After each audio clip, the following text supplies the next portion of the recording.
to see you guys. So basically, guys, what I was planning to do was talk to you a little bit about the food and drink industry, just as a bit of context before we do that. So, you know, we're an accountancy firm, Accountants Business Advisors. We're a firm of about 800 people.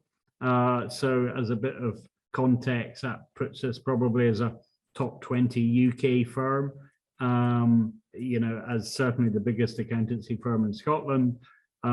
We've got a big office in Aberdeen. I'm not an RGU alumni like you guys and like Johnny is, but we've got a couple of hundred staff in Aberdeen, and I know there's quite a few in there. I lead food and drink, and I think they sort of said, well, who eats and drinks the most? That's Adam, so let's give him food and drink. But seriously, over the last 10 years, I've just immersed myself in the sector. You know, I have a love for food and drink sector. We do an awful lot with Scotch whisky, as you would expect, because it's Scotland.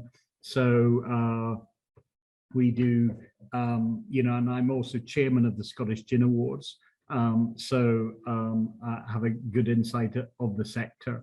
And I think because of that, we're talking about food and drink, and I'm going to spend a few minutes talking about trends in food and drink, and I'll share my screen and do that. Then going to pass over to Johnny, who's going to tell you about everything that he's been doing, because Johnny is at the top 10% of gin producers in Scotland who have been successful in gin and are clearly wanting now to launch Scotch whisky, and he'll tell us about his journey.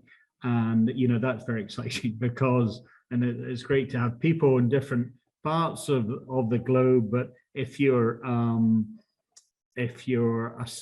traveling the globe and saying my name's, and I'm sure Johnny would concur with this, if you say my name's Johnny and we're from Scotland and we have gin, they're going to say, well, that's great, Johnny, where's your whiskey? And that's what the gin industry has been told by the market. So that's a little bit about me and the firm. And because we work with so many food and drink businesses, about 400, we have a lot of insight and knowledge about what's going on in the industry. What I wanted to do was share a little bit of that. Quite fresh, actually. I was at hosted a dinner last week with the heads of Mackey's, Borders, Nairns, Oatcakes, Tunnocks, all clients, and you know, so quite a lot of insight is fresh. Anyway, let me share a screen, and if you can put questions in the proverbial chat box, then Johnny and I'll pick them up as we go. So I'm just going to kick off.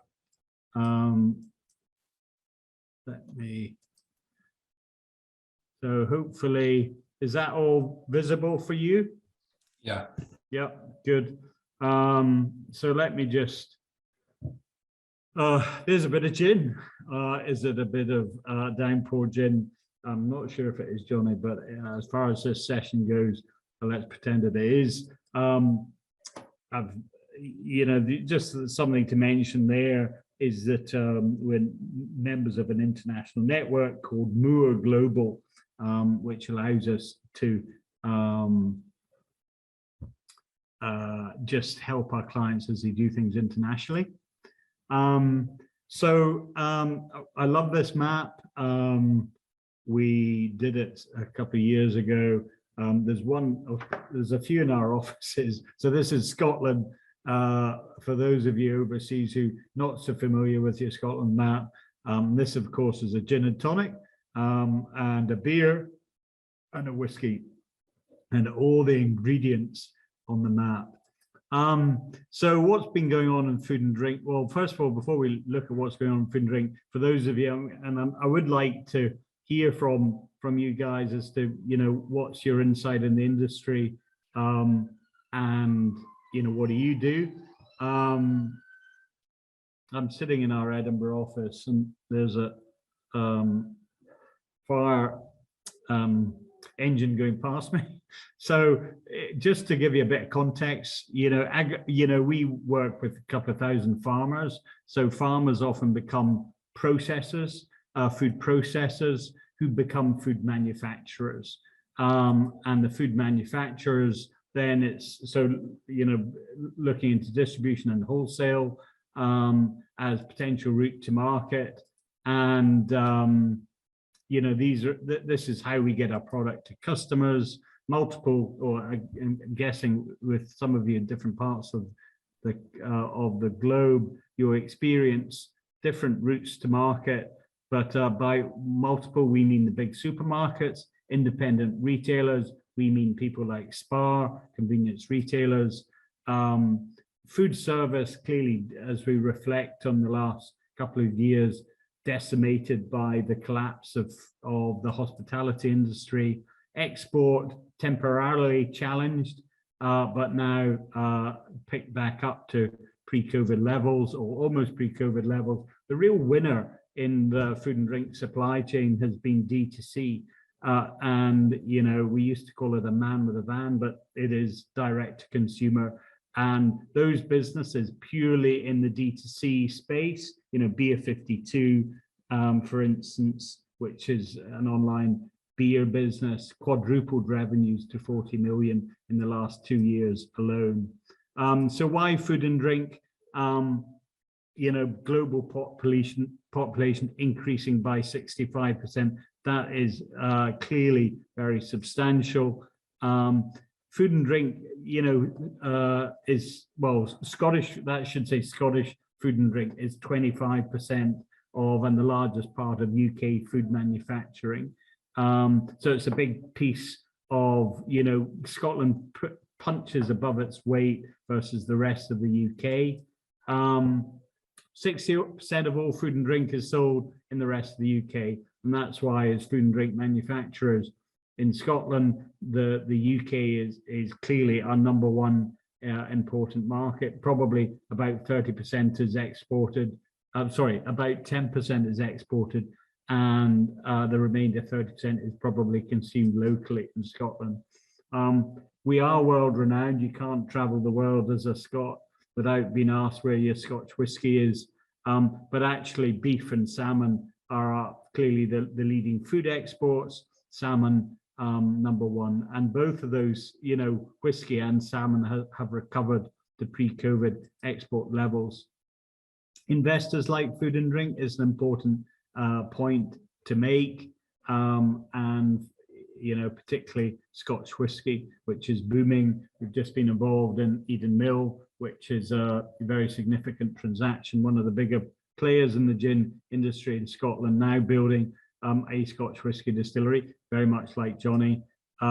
Scottish Edge, for those, I don't know what the appetite is for people on this call for creating businesses in Scotland, but the number one lesson in raising money for your business is to max out on the free money wherever you are on the planet, and Scottish Edge is definitely one of the best sources of grant funding and also attractive loans for the startup stage. HSBC, I think in the UK, is the number one bank in food and drink, and I just amazed continuously by how they're growing in the sector. Just got an appetite to loan. Crowdcube, crowdfunding, and crowd lending have been prominent in the UK in recent years. But I'd encourage you to first look at lending rather than equity crowdfunding. Although reward-based crowdfunding works particularly well in drinks, where you're perhaps not giving away equity, but you're giving away a discount and an ability for your customers to buy your drinks. It also works well in the drinks industry because it allows you to build a fan base. So I'm a fan of crowd funding, reward-based crowd equity funding. Crowd reward-based funding, particularly. Brew Funder is a platform that we have in the UK to help bring investors together with breweries.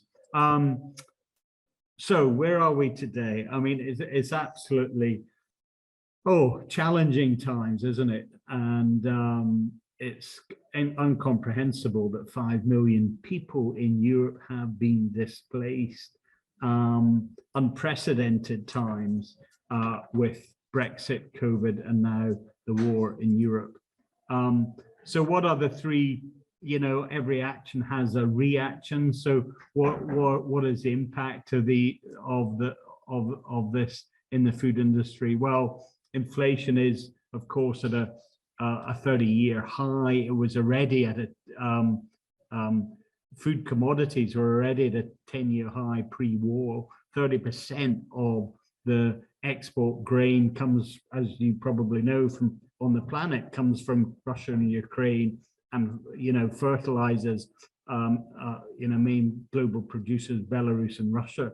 So that's 300% increase in fertilizers, and the poor farmers, fertilizer, feed for their livestock and fuel all increasing dramatically. And that, of course, drives, inflation. Increase in energy prices drives increases in food prices, and food manufacturers, wholesalers and retailers versus other industries in the UK have been disproportionately impacted by higher energy costs. Apparently, ONS data says that 60% of food companies confirmed last month, i.e. in March, that higher energy prices had already had an impact on production or supply, versus 38% of all businesses across other industries. So, and that's because food companies are using energy to make food.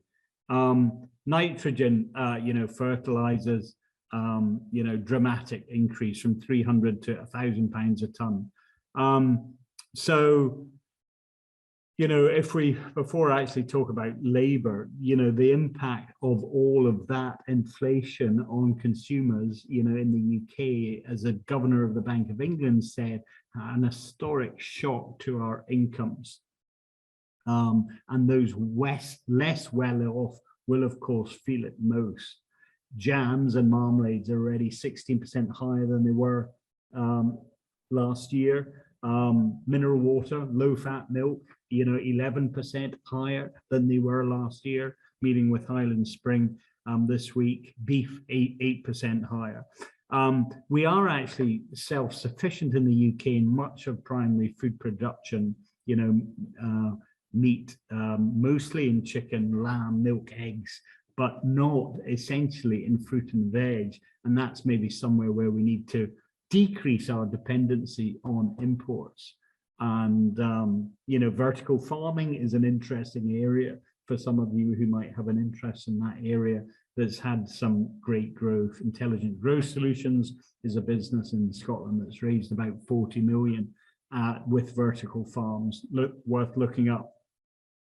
So that's the context: inflation, higher energy, higher food prices, and obviously an impact in labor. And this COVID thing has impacted on us all wherever we are. People have reassessed their relationship with work. Drivers, HGV drivers was one particular example, but clearly a seismic change across the planet. And continually, and every business is short of people, seemingly at this moment in time, and absenteeism because of COVID clearly is also an issue. And then the third big issue, as I would say, is sustainability, which has only got bigger through this particular time. And you're probably wondering, why is there a picture of some food squashed into a bottle? But I'm not sure if you know. I mean, we've all been, and in the UK, for those of you who are not in the UK, we've all been, drummed into us about the importance of food packaging and drink packaging. But binning leftovers and other food waste often does more to drive up climate change than than actually plastic. So when food waste ends up going into landfill, it rots, producing methane, which is one of the most damaging greenhouse gases. And in the short term, methane is much worse for us than carbon dioxide. So sending a kilo of food waste to landfill produces the same carbon emissions as landfilling a staggering 25,500 mil plastic bottles. So, I'd be interested with people's perspective, wherever you are, around the planet, whether, food waste is as high on your agenda as it perhaps should be. But that's why we need a David Attenborough, a champion of food waste. So what else is going on in the UK? Well, technology, e-commerce, and automation have all advanced at speed. The planet has been working from home. E-commerce, a savior to many. As video conferencing like this has been a phenomenal enabler. Buyers actually from multiple supermarkets actually giving their home address so people can send samples of their food or drink to them. Automation, as in automation in the food or drink manufacturing plant, is one of the ways which we can counter all this tough stuff that's going on. One of the few ways, perhaps. So technology, increased demand for healthier, local, provenance is everything. And, anywhere else other than premium produce, and Johnny and I were chatting about this before the start of the call, anywhere else is just a race to the bottom. And of course, people have been seeking to buy more from convenience retailers. So people are wanting to shop local, as well as they're wanting to buy from local producers. They also want to shop local. I mentioned premium, and that is, for those of you not in Scotland, that is a Tunnock's tea cake, which is one of our favorite products. Food to go, and that's ready to drink cocktail, and RTD, is growing very speedily. People want to eat and drink on the move. And finally, a thought for the farmers, and I showed you initially the food supply chain. Farmers are diversifying globally, particularly important for us in the EU, because they are, we exited the EU, so there is no longer a single farm payment for farmers. So farmers are diversifying, needing to and wanting to get a piece of the margin that food and drink manufacturers get. So for those of you who perhaps thinking of getting into food and drink, what should you be doing more of? Well, definitely doing more e-commerce. It was a nice to have pre-COVID, but e-commerce is now a need to have as far as investors are concerned. Invest in automation, stay with premium. Innovation is the key. Do you have a USP? I work with many brewers and many distillers, and that differentiation is so important. It drives the purchasing. If you want to get bigger, then you need a bigger market, and obviously. So very often people selling into the multiple supermarkets, and also requirement to sell to other countries. So if you sell it just in Scotland, then your market is limited. You need to you sell to the rest of the UK. Building a team fast. Johnny's set this business up with his wife Kate. Two heads are always better than one. Investors like teams. Investors don't like individuals. They do like individuals, but they like teams better, is my point. Distributors are great, but obviously it dilutes margin. And the great thing about D2C and e-commerce is that we can, we're selling direct to the customer, and we're maintaining all the margin ourselves. Brewers often have tap rooms. Johnny is just opening a bar at his distillery site, so he can sell the drink and have the full margin. max out on the free money. I've mentioned that already. And finally, if you want to take a note of that, we host a regular food and drink club for food and drink businesses. And the next one is on the 5th of July. And it's a Zoom and also in the room, and on the topic of automation in the food and drink industry. Typically, we have about 80 business leaders, well, pre-COVID we did, attending those sessions. So I'm going to stop sharing my screen. I was thinking I should have put a slide in a presentation with our location. So we're based in North Uist, which is in the Outer Hebrides. And the Outer Hebrides is a chain of islands off the west coast of Scotland.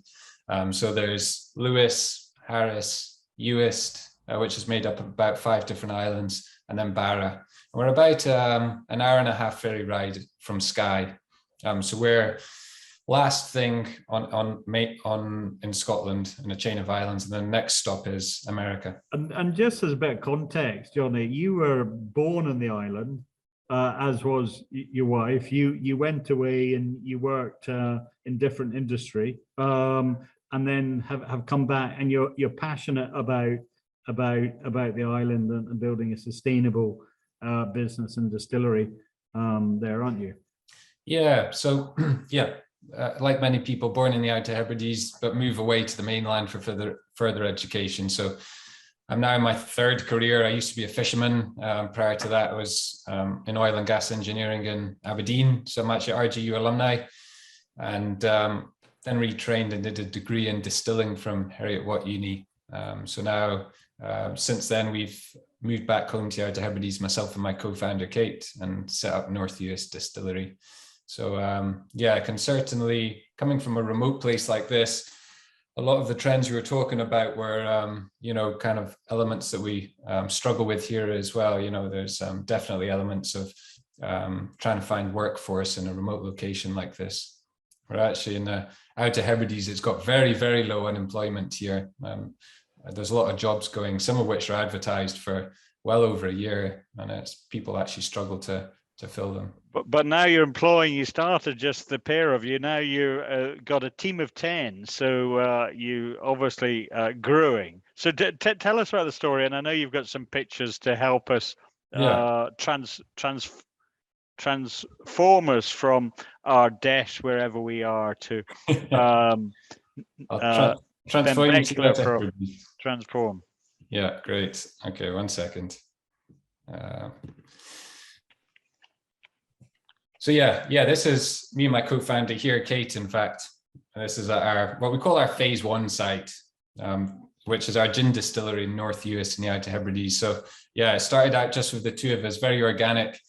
Me and Adam have chatted before in the past many a time, actually, harking back to 2017 when we first started planning this enterprise. Big ambitions at the time. You know, it's taken a bit longer than what we expected, but we are actually getting there, which is good. But definitely started small. We've got a little still there in the background. We've got a couple of those now. And yeah, it started in a small site with a range of gins called Downpour Gin. Starting with 2, grew organically over time. And we're now at a team of 10.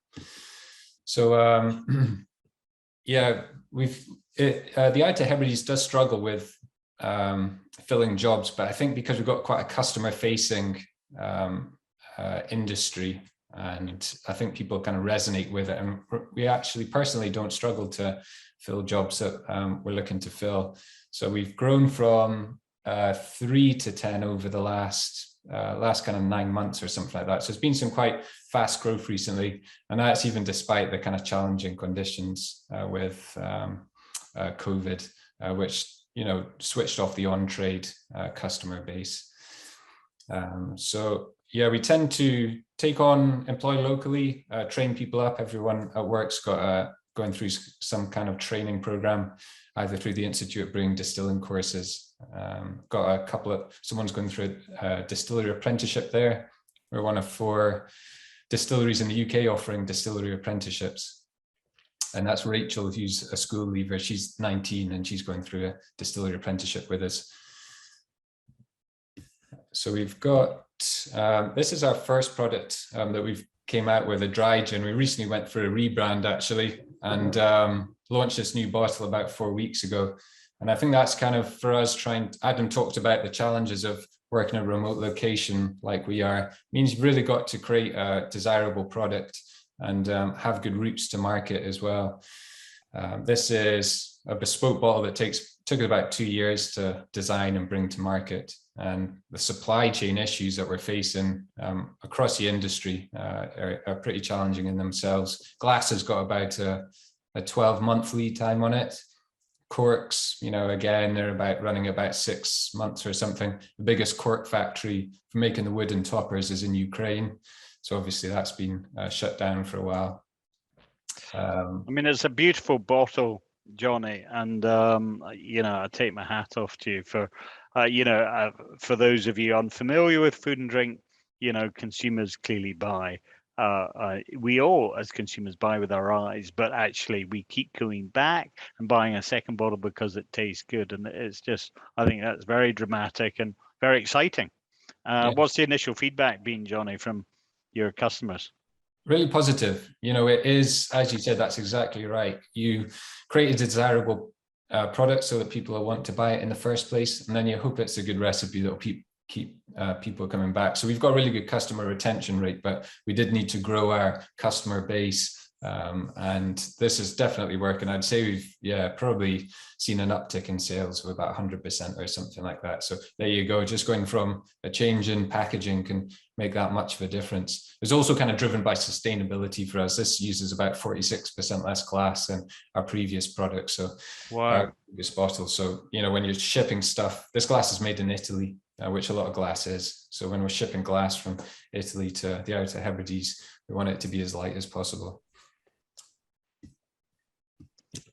So yeah, this is our new visitor center site that we moved into about a year ago and opened up our visitor center aspect there. It's called Nunton Steadings. It's a really historical building. It's about 300 years old in its current guise. It's a horse steading. Laterally after that, it was a cattle store for local crofters, and we took it over and we're currently renovating it. We're just about to purchase some whiskey equipment, and we're going to be installing whiskey equipment into one wing of the building. We're about to order whiskey equipment in the next few weeks. That's about a year to be manufactured whiskey equipment. And again, we're talking about spiraling costs. We got a quote in for the whiskey equipment so we could do some fundraising for it. Whiskey equipment's very expensive. And in the time that we took a year to organize our fundraising, the cost of the equipment had gone up by £350,000. So that's kind of what you're up against in the current market with spiraling costs. So yeah, you're gonna have our whiskey equipment in one end. We've currently got our shop and tasting room and a bar in here as well for welcome visitors to the island. We're gonna have about 15 to 20,000 people through the visitor centre this year, and an office space, and we're going to mature on site as well. So we're going to use local barley, and we're going to use bottle on site and mature on site. So we'll actually be one of the very few distilleries doing the whole process, malting on island as well, doing the whole process on site. And again, that's kind of driven by a sustainability aspect. If you're going to grow local barley, sending it to the mainland to be malted, then to come back is, it's adding on a lot of carbon onto the process there. So we're going to be taking malting on site. And I talked about the barley we're going to use. It's an ancient grain called bear barley, and every whiskey in the world used to be made with bear barley. It's the oldest grain in use, and there's Neolithic sites in the Hebrides going back 5,000 years ago that show people were using bear at the time here. And over the years, bear barley fell out of favor. You get about 50% yield compared to modern varieties when you grow it in the field. So this will give you about 1 ton per acre, and modern varieties will give you around 2 tons per acre when you grow it.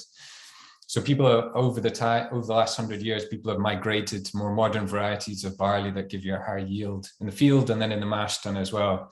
And bear barley is fallen out of favor, really. And now there's 1 or 2 distilleries that use it in limited edition runs, but we're going to be using it in our core line. And it's really a nice not only it's a nice story, heritage aspect of this grain, using it in our production process. It's a local barley will be malted on Ireland. But also I think it's important to maintain these landrace grains. And then also it's a nice aspect of differentiating yourself from everybody else. You know, even in whiskey, there's a very buoyant market, the whiskey industry, but you still do need a point of differentiation, especially if you're in a remote location, you're trying to sell to people remotely as well on the mainland through your website, through an e-commerce site. So having an enticing story and a point of differentiation is quite important. And we feel as though bare barley for us is our USP on this matter. So currently setting up a supply chain with this. It's grown locally, but people use it for cattle feed. And we're working with crofters to optimize the growing conditions. We planted a couple 100 kilos a couple of weeks ago, which will give us around 2 tons at the end of summer. And then we'll plant that 2 tons next year. That'll give us 20 tons. And we're just building up our stock at the moment. Taking seaweed off the beach, what we just touched on earlier, and spreading that on the crop as well to optimize the growing conditions. So yeah, I guess just that other thing that we talked about, especially with staffing, is kind of like the ethos of what we do at Northwest Distillery.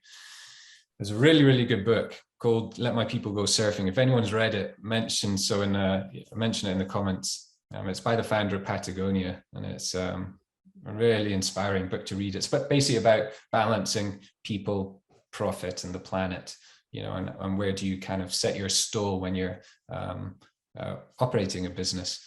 I think if you've got a good business ethos, that carries through in everything you do. You know, customers pick up on it, your team pick up on it. And it does mean, for instance, that we don't struggle to fill any roles at Northwest Distillery. You know, we have people getting in touch to ask if they can come work here, which for a place that struggles to advertise its jobs for, you know, over a year is great, and shows we're doing something right. Everybody at work has got equity in the business. You know, we thought that was important for the staff to have buy-in in what we're doing here and feel motivated.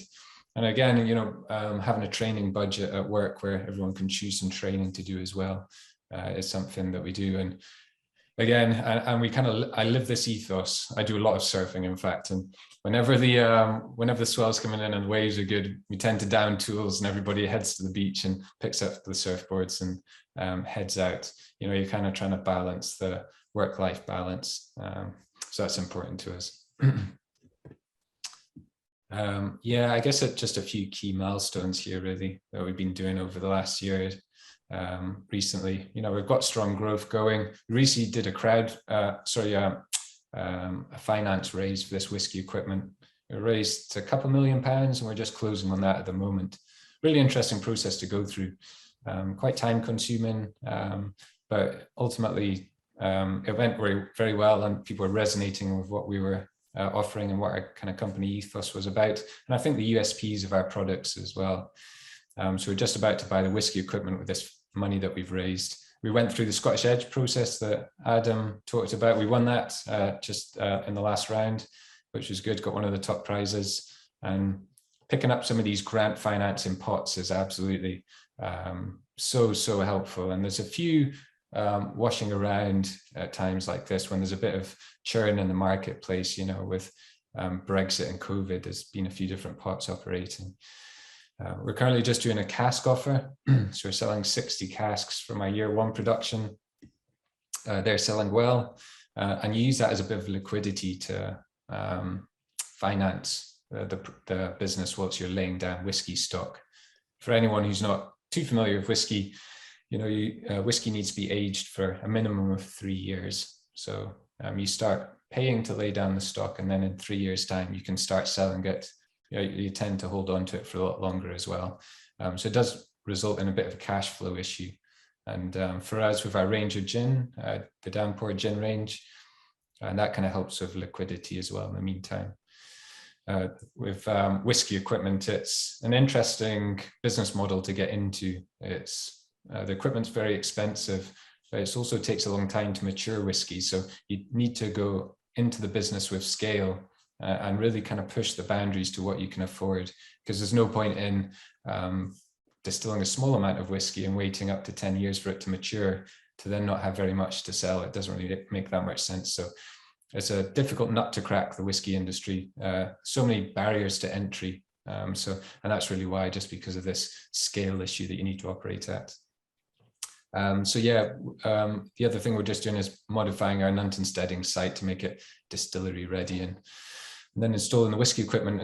Is slipping into 2023 now, our whiskey equipment being installed. But sales are going well for us. We'll be up around 30,000 bottles per annum, which, is pretty small for a gin distillery, probably mid-scale or something like that. There's a lot significantly smaller operators out there. And then the likes of Eden Mill that Adam talked about earlier, they're the next scale up. They're kind of 10, 15 times that size. So that's everything that we've been doing here. And I think that's it, actually. So I'd absolutely love to get some questions from everyone.